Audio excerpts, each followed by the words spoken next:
pair of cool sneakers costs $200, but a plain white t-shirt only costs $10. Or why the price of strawberries goes up in the winter. Hi, I'm Devansh, and today our team is looking into the two most important words of economics, demand and supply. These two forces, the demand and supply, work together like a pair of scissors to determine the prices First, within the let's economy. talk about demand. This is not just a fancy word. The rule is simple. When the price is low, people want more, and when the price is high, people buy less.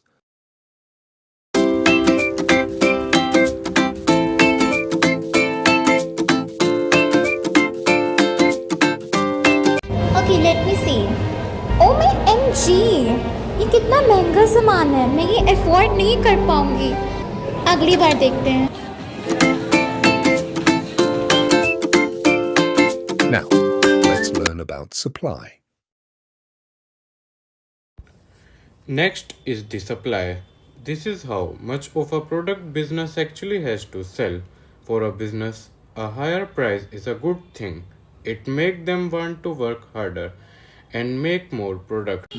If the price of a toy goes up, the company will want to build more of them to make more money. But if price too low, they might stop making them altogether because it's not worth the effort.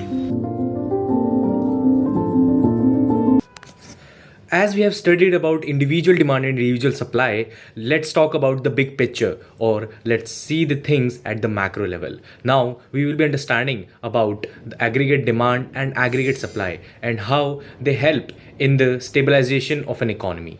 Ever wondered what drives an economy? It all comes down to two powerful forces, the aggregate demand and aggregate supply.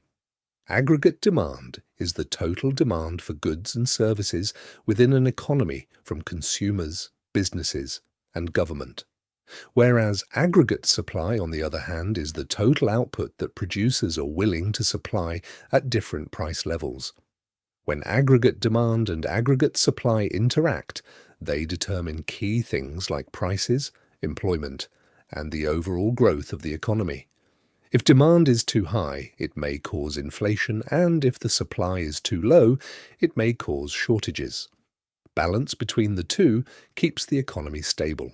This graph shows aggregate demand and aggregate supply together. The downward sloping curve represents demand. Meanwhile, as prices fall, people buy more. The upward sloping curve represents supply, meaning as prices rise, producers are willing to supply more. The point where both curves intersect, that is point A and point B, is known as the equilibrium point, as we all know. This point determines the price level and quantity of goods and services in the economy. Any shift in either curve will change the equilibrium, leading to changes in prices and overall output. So, what happens when supply and demand meet? They find a sweet spot called the equilibrium price. This is the price where the number of people who want to buy matches the number of items the store has to sell.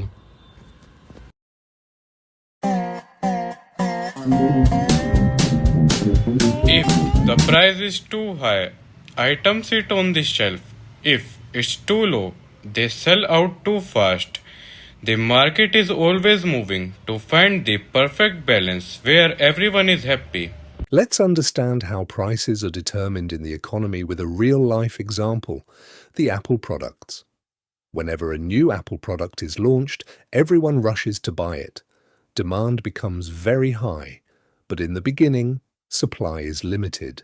Because of this, prices stay high and sometimes even increase in the resale market. Now, after a few months, Apple increases its production and more units are available now in the market. As supply catches up with demand, prices start to stabilize or even drop with discounts and offers.